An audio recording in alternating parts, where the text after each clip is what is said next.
Welcome, South Point family, to our Thursday edition of our Holy Week, Passion Week, the days and nights leading up to the crucifixion and then, of course, the burial and resurrection of Jesus Christ. I am sitting in the den of the South Point Mission House that since 2002 has been a source of blessing for each and every one of the missionaries that have stayed here. They're allowed to stay here at no cost for up to 2 weeks at a time as they are traveling through and either on deputation or on furlough, presenting and sharing with churches. And it's a way that God has blessed us. I'd like to, at the end of this video, to especially for those of you that have never been in here, would like to show this to you and some of the things that we have done over the last 18 years to upgrade and make this house comfortable for God's servants, God's choice servants that are serving Him all over the world. Thursday began to ramp up some of the events, and of course, we know prior to the garden arrest and betrayal that there was the Lord's Supper, the Last Supper as it is called, has been, of course, depicted first and foremost in Scripture, then by artists and writers that depicted that time, and the Gospels record that. And of course, our tradition, which we weren't able to do here at South Point, usually on Palm Sunday morning or night, we have, as a church, had communion together. We're not able to do that this year. But when we come back together again, hopefully sooner rather than later, we are going to partake of the Lord's Supper. And it was the Last Supper that He had with His disciples. And so it was a very critical and key event in the Passion Week. But I want to focus on, for our very short devotion, I want to focus on something else that occurred that night. I want to go to the book of John. And so your devotion and Bible study for Thursday, I want to take from John chapter 13, beginning in verse number 3. And I want to read a few passages, and you listen along or read along with me. Jesus, knowing that the Father had given all things into His hands, and that He was come from God and went to God, He riseth from supper, and laid aside His garments, and took a towel, and girded Himself. After that He poureth water into a basin, and began to wash the disciples' feet, and to wipe them with the towel wherewith He was girded. Then cometh He to Simon Peter, and Peter saith unto Him, Lord, dost thou wash my feet?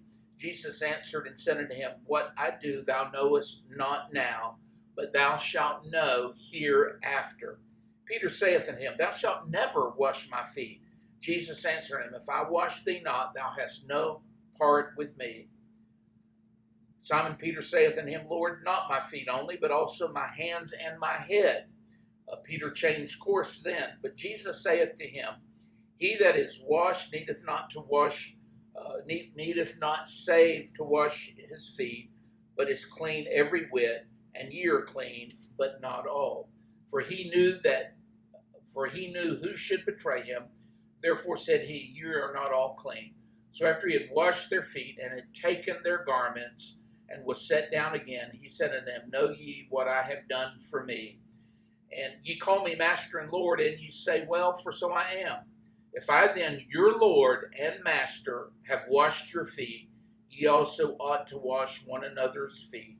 For I have given you an example, that you should do as I have done to you. Verily, verily, I say unto you, the servant is not greater than his Lord, neither he that is sent greater than he that sent him. If you know these things, happy are ye if ye do them. Now that is a whole sermon right there. In the midst of all that was about to come down in the next 24 hours with the Last Supper, the Lord giving His last instructions to His disciples, Jesus stopped, and in humility He washed the feet of His disciples. Took Peter by surprise, And he used that as a little teaching lesson for Peter and the rest of them. And the lesson basically being, as he said, if I am your Lord and I am willing to wash your feet, you ought to do that one to another. It was one of the greatest acts, an example of humility we got from Christ, to serve other people. And on this Thursday, this is a simple thought: is I am here to serve the Lord by serving others. And throughout the history of the church, there are a number of churches that will have what is called a foot washing ceremony. It is not commanded in Scripture, but neither is it made to feel that you're wrong if you do that. And so we have the two ordinances of the church: baptism and the Lord's Supper. And this is, and we have done something similar to this in our church, and may do it again in the future, just to reinforce the idea that we should serve other people. The Apostle Paul in the epistles, Philippians chapter 2 especially, speaks of the example of Jesus Christ and how we should follow his example. So this Passion Week, again, continue to think about others. Even if you are going through a dramatic time as well in your life, if you think of others and in humility serve one another, God is going to richly bless you. Back in 2002, in this house, God put on our heart to make this place that had been given to us, it was part of our property here, to upgrade and fix this up so that the servants of the Lord could come here, unwind, and rest. Even in this coronavirus scare that we are going through, we were able to bless two families.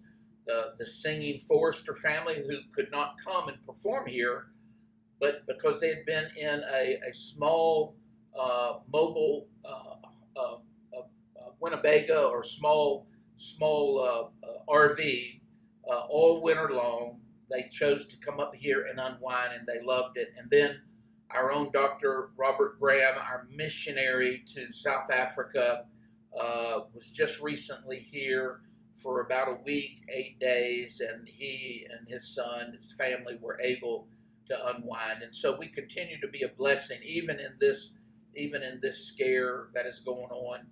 We're going to show you some little video, especially those that haven't seen the house on the inside before. We're going to show you that. Again, let's serve one another in humility and in love and in faith, and God will richly bless us.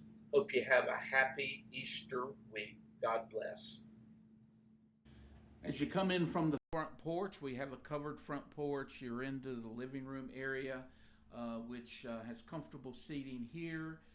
The couch makes into a double bed for overflow for larger families. Of course, you see back there the dining room. That table and chairs were purchased just a couple of years ago. Matter of fact, the last renovation of South Point House, we've had 3 major ones, the last one in 2017, and very comfortable for people that come. Kitchen area is very nice and user-friendly, of course, with refrigeration stove and granite countertops, a little dinette there, good for eating breakfast and just cooking and helping the missionary family just kind of be as much as home as possible. This is a den area. It's probably the favorite of families. It's nice, comfortable couches. Those are, again, the furniture in this room are only a couple of years old. Big screen TV. There is actually a working electric fireplace that can either give you the feel of a fire or actual heat coming from it. And the end tables here have plug-ins for newer modern devices like phones and iPads of such. A very comfortable area, probably the favorite area for our mission families. This is the main bathroom. While it is not very big, it's larger than it used to be. A correction, 2018 we had a renovation in which we completely gutted this bathroom, and we put in, of course, new tile for the shower and bathtub area, new vanity, new flooring, and just a complete makeover. Surprisingly, one of the best features, according to missionaries and guests, is the washer and dryer. Families that are on the road to be able to have a private setting in which they can wash all their clothes and get caught up before they go to their next destination. They share with us that it's a really big deal. This is one of the 3 bedrooms at South Point House. This bedroom, as all the bedrooms do, has its own TV, fan, and very small bathroom, but a working shower and, of course, vanity right outside the door there with a queen-size bed. This is children's room, again, completely renovated in 2007.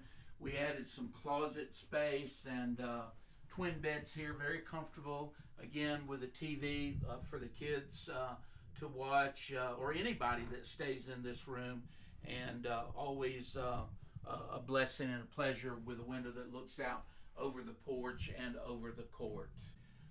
This is the master bedroom, the biggest bedroom here, again with the same amenities, new closet space, television, king-size bed, and of course windows on both walls, as well as computer and printer to be used at need for whoever is our guest for the time that they are here. Thank you for your support of South Point House. It enables us to follow the example that Jesus set of serving Him by serving others. May the Lord bless you. Continue to have a great Easter week. God bless you.